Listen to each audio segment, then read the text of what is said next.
ನಾವೆಲ್ಲರೂ ಪಾರ್ಕ್ನಲ್ಲಿ ಆಡುವಾಗ ಓಡುವಾಗ ಎಷ್ಟು ಖುಷಿ ಇರುತ್ತೆ ಅಲ್ವಾ? ಖಂಡಿತ. ತುಂಬಾ ಮಜಾ ಇರುತ್ತೆ. ಆ, ಓಡುವಾಗ ನಮ್ಮ ದೇಹದಿಂದ ಬರೋ ಒಂದು ಶಕ್ತಿಯಿಂದ ಅದೇ ಪಾರ್ಕಿನ ದೀಪಗಳನ್ನು ಉರಿಸೋಕಾದ್ರೆ ಹೇಗಿರುತ್ತೆ? ವಾವ್, ಅದೊಂದು ಮ್ಯಾಜಿಕ್ ತರ ಇರುತ್ತೆ. ಹೌದು. ಈ ಒಂದು ಕುತೂಹಲಕಾರಿ ಐಡಿಯಾ ಜೊತೆಗೆ ನಮ್ಮ ಇಂದಿನ ಡೀಪ್ ಡೈವ್ಗೆ ಸ್ವಾಗತ. ಇವತ್ತು ನಾವು ಕಲಿಯಲಿರುವ ಮುಖ್ಯ ವಿಷಯನೇ ಎನರ್ಜಿ. ಹೌದು. ಅಂದ್ರೆ ಈಗ ನಮ್ಮ ಮನೆಯಲ್ಲಿ ಅಮ್ಮ ಬಿಸಿ ಬಿಸಿ ದೋಸೆ ಮಾಡುವಾಗಿನಿಂದ ಹಿಡಿದು ರಾತ್ರಿ ಬಲ್ಬ್ ಬೆಳಗುವರೆಗೆ ಪ್ರತಿಯೊಂದಕ್ಕೂ ಈ ಎನರ್ಜಿ ಬೇಕೇ ಬೇಕು ಅಲ್ವಾ? ಕರೆಕ್ಟ್. ಅಂದ್ರೆ ಇದೊಂಥರದ ಮಾಂತ್ರಿಕ ಗೆಳೆಯ ಇದ್ದಾಗೆ. ಹೌದು ಹೌದು. ಇದು ಬರೀ ಬೆಳಕು ಅಥವಾ ಶಾಖ ಮಾತ್ರ ಅಲ್ಲ. ನಾವು ಕಾರ್ನಲ್ಲಿ ಹೋಗುವಾಗ, ಆಮೇಲೆ ಸೆಕೆಯಾದಾಗ ಎಸಿ ಹಾಕಿದಾಗ, ಅಥವಾ ಸ್ಪೀಕರ್ನಿಂದ ಸೌಂಡ್ ಬರೋಕೆ ಕೂಡ ಇದೇ ಎನರ್ಜಿ ಕಾರಣ. ಓಹೋ, ಅಂದ್ರೆ ನಾವು ವಾಡುವಾಗ ಜಿಗಿಯುವಾಗ ನಮ್ಮ ದೇಹ ಕೂಡ ಇದೇ ಶಕ್ತಿಯನ್ನ ಬಳಸುತ್ತೆ ಅಂತಾಯ್ತು. 100% ಸತ್ಯ. ನಾವು ತಿಂದ ಆಹಾರ ನಮ್ಮ ಹೊಟ್ಟೆಯಲ್ಲಿ ಕರಗಿ ನಮ್ಗೆ ಕೆಲ್ಸ ಮಾಡೋಕೆ ಎನರ್ಜಿ ಕೊಡುತ್ತೆ. ಹಾಗಾದ್ರೆ ನನಗೊಂದು ಡೌಟ್ ಇದೆ. ಕೇಳಿ. ನಮ್ಮ ಮನೆಯಲ್ಲಿ ಇರೋ ಟಿವಿ ರಿಮೋಟ್ ಒಳಗೆ ಒಂದು ಸಣ್ಣ ಬ್ಯಾಟರಿ ಇರುತ್ತಲ್ವಾ? ಹೌದು, ಇರುತ್ತೆ. ಹಾಗೆ ಈ ಇಡೀ ಜಗತ್ತಿಗೆ ಶಕ್ತಿ ಕೊಡೋ ಆ ದೊಡ್ಡ ಬ್ಯಾಟರಿ ಎಲ್ಲಿದೆ? ಅಂದ್ರೆ ಈಗ ಕೋಲ್ ಅಥವಾ ಕಲ್ಲಿದ್ದಲು ಸುಟ್ರೆ ಎನರ್ಜಿ ಸಿಗುತ್ತೆ ಅಂತ ಕೇಳಿದೀನಿ. ಆದ್ರೆ ಅದರಿಂದ ಬರೋ ಹೊಗೆಯಿಂದ ನಮ್ಮ ಭೂಮಿಗೆ, ನಮ್ಮ ಉಸಿರಾಟಕ್ಕೆ ತುಂಬಾನೇ ತೊಂದರೆ ಆಗುತ್ತಲ್ವಾ? ಹೌದು, ನೀವು ಹೇಳಿದ್ದು ನಿಜ. ಆ ಹೊಗೆಯಿಂದ ಪರಿಸರ ಹಾಳಾಗತ್ತೆ. ಆದ್ರೆ ಗೊತ್ತಾ, ನಮ್ಮ ಪ್ರಕೃತಿಯಲ್ಲಿ ಹೊಗೆನೇ ಇಲ್ಲದೇ ಇರೋ ಇಂದಿಗೂ ಮುಗಿಯದ ಶಕ್ತಿಯ ಮೂಲಗಳಿವೆ. ಅರೆ ಹೌದಾ? ಯಾವ್ಯಾವ್ದದು? ಆಕಾಶದಲ್ಲಿರೋ ಸನ್, ಆಮೇಲೆ ಜೋರಾಗಿ ಬೀಸೋ ವಿಂಡ್, ಮತ್ತೆ ನದಿಗಳಲ್ಲಿ ಹರಿಯೋ ಫ್ಲೋಯಿಂಗ್ ವಾಟರ್. ಇವುಗಳಿಂದ ಸಿಗೋ ಶಕ್ತಿಗೆ ನಾವು ಕ್ಲೀನ್ ಎನರ್ಜಿ ಅಂತ ಕರಿತೀವಿ. ಅಂದ್ರೆ ಇದರಿಂದ ಯಾವುದೇ ಹೊಗೆ ಬರೋದಿಲ್ಲ ಅಂತಾಯ್ತಲ್ವಾ? ಖಂಡಿತ ಬರೋದಿಲ್ಲ. ಇದು ಭೂಮಿಗೆ ತುಂಬಾ ಒಳ್ಳೇದು. ನನ್ಗೊಂದು ದೊಡ್ಡ ಕುತೂಹಲ ಇದೆ.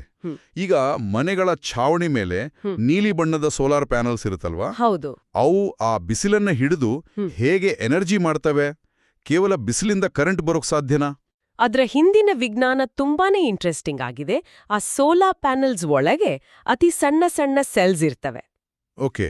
ಸೂರ್ಯನ ಬೆಳಕು ಆ ಸೆಲ್ಸ್ ಮೇಲೆ ಬಿದ್ದ ತಕ್ಷಣ ಅದರಲ್ಲಿರೋ ಸಣ್ಣ ಕಣಗಳು ಎಚ್ಚರ ಆಗ್ಬಿಡ್ತವೆ. ಆಮೇಲೆ ಅವು ವೇಗವಾಗಿ ಓಡೋಕ್ ಶುರು ಮಾಡ್ತವೆ.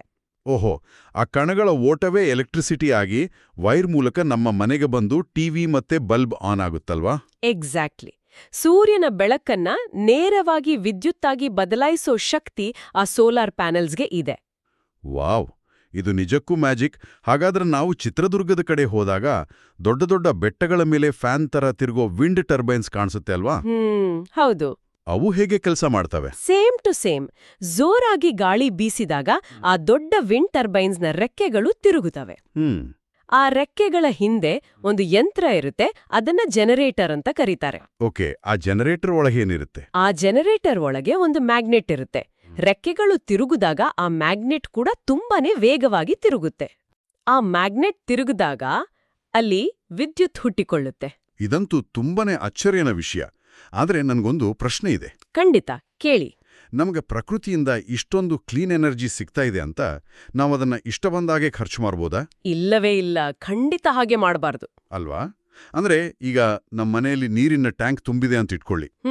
ನಾವು ಹಲ್ಲುಜ್ಜುವಾಗ ಟ್ಯಾಪ್ ಹಾಗೆ ಬಿಟ್ಟು ನೀರನ್ನ ವೇಸ್ಟ್ ಮಾಡಬಾರ್ದು ಅಂತ ಅಪ್ಪ ಅಮ್ಮ ಹೇಳ್ತಾರಲ್ವಾ?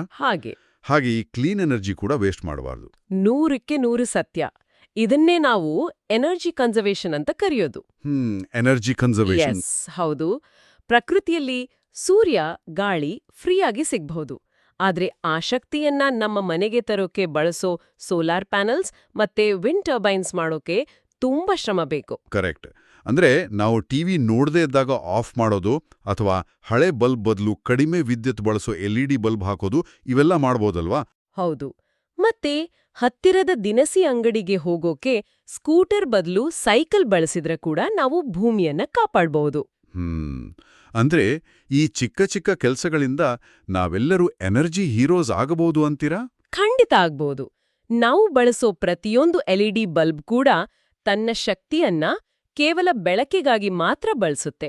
ಹಳೆ ಬಲ್ಬ್ ಥರ ಶಾಖ ಮಾಡಿ ವೇಸ್ಟ್ ಮಾಡೋದಿಲ್ಲ. ಅರ್ಥ ಆಯ್ತು. ಅಂದ್ರೆ ನಾವು ದಿನನಿತ್ಯ ಆಡುವಾಗ, ಓದುವಾಗ ಎಲ್ಲಾ ಎನರ್ಜಿ ಬೇಕು. ಹೌದು. ಹಾಗೆ ಪ್ರಕೃತಿಯಿಂದ ಬರೋ ಕ್ಲೀನ್ ಎನರ್ಜಿ ಭೂಮಿಗೆ ಒಳ್ಳೆಯದು ಮತ್ತೆ ಎನರ್ಜಿ ಕನ್ಸರ್ವೇಷನ್ ಮೂಲಕ ನಾವು ಶಕ್ತಿಯನ್ನ ಉಳಿಸ್ಬೇಕು ಅಂತ ಇವತ್ತು ಕಲ್ತ್ವಿ. ಕರೆಕ್ಟ್. ನಾವು ಬಳಸೋ ಪ್ರತಿಯೊಂದು ಶಕ್ತಿಯ ಹಿಂದೆಯೂ ಪ್ರಕೃತಿಯ ದೊಡ್ಡ ಕೊಡುಗೆ ಇದೆ ಅನ್ನೋದನ್ನ ನಾವು ಮರಿಬಾರ್ದು. ನಿಜ. ಹಾಗಾದ್ರೆ ಮುಂದಿನ ಬಾರಿ ವಾಕಿಂಗ್ ಹೋದಾಗ ಮನೆಗಳ ಛಾವಣಿ ಮೇಲೆಲ್ಲಾದ್ರೂ ಸೂರ್ಯನ ಶಕ್ತಿಯನ್ನ ಹಿಡಿಯೋ ಸೋಲಾರ್ ಪ್ಯಾನೆಲ್ಸ್ ಕಾಣಿಸ್ತಾ ಅಂತ ಹುಡುಕೋಣ. ಖಂಡಿತ, ಅದೊಂದು ಒಳ್ಳೆ ಗೇಮ್ ಆಗುತ್ತೆ. ಹೌದು. ಮತ್ತೆ ಇನ್ನೊಂದು ವಿಷಯ, ನಾವು ಆರಂಭದಲ್ಲಿ ನಮ್ಮ ದೇಹದ ಓಟದಿಂದ ಪಾರ್ಕಿನ ದೀಪ ಬೆಳಗ್ಸೋ ಬಗ್ಗೆ ಯೋಚನೆ ಮಾಡಿದ್ವಿ ಅಲ್ವಾ? ಹೌದು. ಹಾಗಾದ್ರೆ ಮುಂದಿಂದಾದ್ರೂ ಮಳೆಗಾಲದಲ್ಲಿ ನಮ್ಮ ಮನೆಯ ಛಾವಣಿಯ ಮೇಲೆ ರಭಸವಾಗಿ ಬೀಳುವ ಮಳೆಯ ಹನಿಗಳ ಶಕ್ತಿಯನ್ನ ಹಿಡಿದು ಅದರಿಂದ ನಮ್ಮ ಮನೆಯ ಫ್ಯಾನ್ ತಿರುಗುವಂತೆ ಮಾಡಕ್ಕಾದ್ರೆ ಹೇಗಿರುತ್ತೆ? ಯೋಚಿಸಿ ನೋಡಿ.